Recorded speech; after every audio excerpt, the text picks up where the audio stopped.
Likhangeleka limfiliba ikamva lamawaka amathathu abasebenzi bequmrhu lakwa-Telkom okukuze emva kokuba le nkampani yezonxibelelwano ibhengeze ukuba iza kuqala inkqubo yokudenda abasebenzi nanjengoko itsala nzima ngokwenza ingeniso kwicandelo layo leminxeba esetyenziswa ezindlini kunye nasemisebenzini. iTelkom ibhengeze inkqubo yayo yokudenda abasebenzi nezokuqala ngo-April kulo nyaka.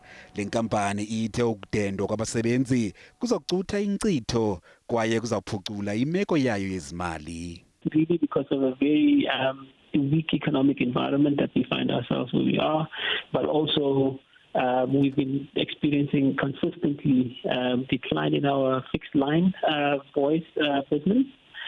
We've also been seeing a lot of migration from the fixed data.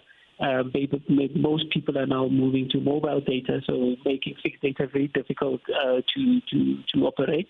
Imanyano yabasebenzi CWU iza kubamba intlanganiso nabasemagunyeni kwa-Telkom kule veki zayo ngoLwesithathu ngenzame zokufuna ukucaciselwa ukuba ngawaphi amacandelo kule nkampani aza kuchatshazelwa yile nkqubo. We firstly put a blame squarely on the shoulders of management on their corporate plan that is so weak, but it's also indication that privatization of SOEs does not yield results, but privatization of SOEs brings about the instability of the economy of a country in general.